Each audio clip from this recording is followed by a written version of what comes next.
کرن بدلی رسولوں کی ہوتی رہی، چاند بدلی سے نکلا ہمارا نبی، خلق سے اولیاء، اولیاء سے رسول، اور رسولوں سے اعلیٰ ہمارا نبی۔ حضرت جابر بن عبداللہ انصاری رضی اللہ تعالیٰ عنہ حضرت صلی اللہ علیہ وسلم سے سوال کرتے ہیں کہ یا رسول اللہ، اللہ تبارک و تعالیٰ نے اس کائنات میں سب سے پہلے کیا چیز پیدا کی، کس چیز کو سب سے پہلے پیدا فرمایا؟ آپ نے فرمایا کہ اے جابر، اللہ نے سب سے پہلے اس کائنات کے اندر تیرے نبی کے نور کو پیدا فرمایا، اپنے نور میں سے، اپنے نور میں سے تیرے نبی کے نور کو سب سے پہلے پیدا فرمایا۔ گویا کہ فیضان الہی کے انوارات میں سے اللہ تبارک و تعالیٰ نے اپنے فیضان الہی میں سے اللہ تبارک و تعالیٰ نے نبی کے نور کو پیدا فرمایا۔ فرمایا کہ تیرے نبی کے نور کو اپنے نور میں سے پیدا فرمایا، اور پھر اس کے بعد اللہ نے جہاں چاہا تیرے نبی کا نور سیر کرتا رہا، سیر کرتا رہا۔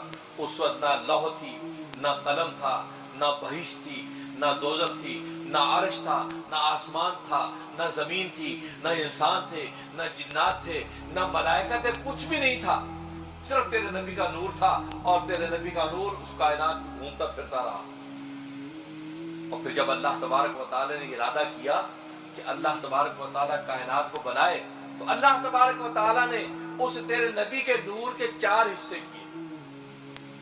ایک حصے سے قلم کو پیدا کیا، دوسرے حصے سے لوح کو پیدا کیا، تختی جس پہ نوشتہ تقدیر لکھنا ہے، لوح کو پیدا کیا، اور تیسرے حصے سے فرمایا اپنے عرش کو پیدا کیا، اور چوتھے حصے سے فرمایا کہ باقی ساری کائنات کو پیدا کیا، ساری کائنات کو اللہ تبارک و تعالیٰ نے۔ اور دوسری روایت میں فرمایا کہ میں اس وقت سے نبی آخر الزمان تھا کہ ابھی آدم علیہ السلام کا گارہ تیار ہو رہا تھا۔ آدم مٹی اور پانی کے درمیان میں تھے، اللہ تبارک و تعالی نے اس وقت سے بھی روح کو نبوت عطا کر دی۔ کنت نبیا وآدم بین الماء والطین، میں تو اس وقت سے نبی تھا کہ ابھی آدم کا گارہ تیار ہو رہا تھا۔ اور ایک حدیث میں فرمایا انا اول خلقا وآخر بعثا، میں پیدا سب سے پہلے ہوا ہوں اور ظاہر سب سے آخر میں ہوں۔ ظہور آپ کا نبی آخر الزمان کے درجے میں آخر میں ہوا، لیکن اللہ نے پیدا آپ کو سب سے پہلے کیا۔ اس کی مثال علماء یوں دیتے ہیں کہ پرکار کے ذریعے سے آپ دائرہ کھینچیں تو سب سے پہلے آپ اس دائرے کا مرکزی نقطہ متعین کرتے ہیں، پرکار کی نوک سے سوراخ کر کے نقطہ مرکزی متعین کرتے ہیں، اب پینسل کو گھماتے ہیں، اب وہ دائرہ مکمل ہوتا ہے۔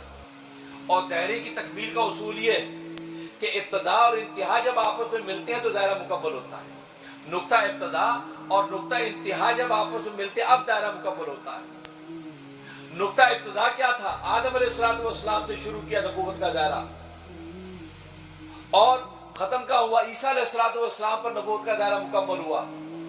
اب یہ دائرہ نبوت مکمل ہوا، اب پرکار جب ہٹی ہے تو نبی پاک صلی اللہ علیہ وسلم کا مرکزی نبوت کا نقطہ ظاہر ہوا، جو بنا پہلے ہے ظاہر آخر میں ہوا۔ جیسے کہ دائرے کے اصول میں وہ نقطہ بنتا پہلے ہے لیکن ظاہر آخر میں ہوتا ہے، بالکل اسی طریقے سے نبی فرماتے ہیں کہ جب قدرت کی پرکار نے یہ دائرہ نبوت مکمل کرنا چاہا، سب سے پہلے مرکزی نقطہ نبوت کا مکمل کیا، اور میں میری نبوت سب سے پہلے بنائی۔ اب اس کے یہ دائرہ نبوت مکمل ہوا۔ مبدا آدم تھا، منتہا عیسیٰ تھا۔ جب یہ دونوں آپس میں ملے، چونکہ دونوں قریب قریب ہیں، مبدا اور منتہا، اللہ نے دونوں میں مماثلت رکھ دی۔ مماثلت یہ رکھ دی کہ آدم کو اگر بغیر ماں باپ کے پیدا کیا تھا تو عیسیٰ کو بغیر باپ کے پیدا کر دیا۔ آدم کو آسمانوں سے زمین پہ آباد کیا تھا تو عیسیٰ کو زمین سے آسمانوں پہ آباد کر دیا۔ یہ مماثلت آپس میں پیدا کر دی، اور خود قرآن کریم میں اللہ تبارک و تعالی فرمایا ان مثل عیسیٰ عند اللہ کمثل آدم، اللہ تبارک و تعالی کے نزدیک عیسیٰ کی مثال آدم جیسی ہے کہ آدم جیسے بغیر ماں باپ کے پیدا ہوا اور تم نے اس کو خدا نہیں بنایا، تو عیسیٰ بغیر باپ کے پیدا ہو گیا تو اس کو تم نے خدا کیوں بنا لیا؟ اگر تمہیں خدا بنانا تو پہلے آدم کو خدا بناتے۔ یہاں تو صرف باپ نہیں، وہاں تو ماں باپ دونوں نہیں ہیں۔ معلوم کہ آدم کو جب خدا بننے کی اہلیت نہیں ہے تو پھر عیسیٰ کو بھی اہلیت نہیں ہے۔ آدم جیسے خدا کا بندہ ہے ایسے عیسیٰ بھی خدا کا بندہ ہے، خدا کا بیٹا یا خدا نہیں۔ تو دیکھو میرے دوست بزرگوں، تو نبی پاک فرماتے ہیں کہ حقیقت محمدی سب سے پہلے بنائی گئی، سب سے پہلے نبی پاک صلی اللہ علیہ وسلم کے نور کو متعین کیا گیا۔ اب آپ یہ ایک سوال اٹھائیں گے کہ یار ایک چیز اول بھی ہے آخر بھی ہے، یہ کیسے ہو سکتا ہے؟ جو چیز اول ہے وہ اول ہے، آخر کیسے ہو سکتی ہے؟ اس کی بڑی اچھی مثال میں دیتا ہوں۔ آپ نے ایک بیج لیا، بیج لے کر آپ نے اس کو بو دیا، وہ بیج اگا، اس پہ سے 2 پتے نکلے، تو گویا کہ وہ پہلا مرحلہ اس کا پورا ہوا۔ اس 2 پتوں سے پھر مزید شاخیں نکلی، یہ اس کا دوسرا مرحلہ۔ اس کے بعد اور مزید شاخیں نکلی یہاں تک کہ پھل لگ گئے، یہ اس کا تیسرا۔ یہ تکمیل ہو گئی، اس طرح تکمیل ہو گئی۔ اب جب پھل آپ نے کھولا، اس پھل کے اندر پھر بیج تھا، جبکہ وہ بیج جو آپ نے زمین میں بویا ہے، یہ پورا درخت بما بیجوں کے اس بیج کے اندر موجود تھا جو باہر نکلا تھا۔ تو اب آپ نے جب پھل کھولا، اس پھل کے اندر بیج تھا، دیکھو وہی بیج اول تھا، وہی بیج آخر بنا۔ پر بالکل اسی طریقے سے یہ حقیقت محمدی سب سے پہلے اللہ تبارک و تعالی نے اس کی تخلیق کی، حقیقت محمدی اور محمدی نور کو پیدا کیا، اور آخر میں تکمیل بھی نبوت کی اسی پر ہوئی کہ سب سے آخری نبی آخر الزمان محمد مصطفیٰ کو بنایا۔ یہ ایک چیز اول بھی ہو گئی اور ایک چیز آخر بھی ہو گئی، یہ وہ حقیقت محمدی۔ تو سرکار دو عالم صلی اللہ علیہ وسلم کو یہ مقام حاصل، اور پھر سرکار دو عالم صلی اللہ علیہ وسلم کی صحبت کے اندر جو رہے، آپ کی صحبت کے جن کے اوپر اثر پڑا وہ صدیقین بن گئے۔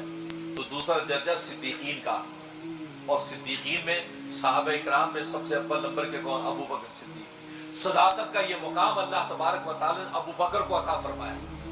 پھر ان کے بعد تابعین، تبع تابعین میں ہزاروں صدیقین کے مقام پر فائز ہوئے کہ جن کو اللہ تبارک و تعالی نے انبیاء کی صحبت کی برکت سے صداقت کا وہ مقام عطا کیا کہ وہ صدیقین کے مقام پر فائز ہوئے۔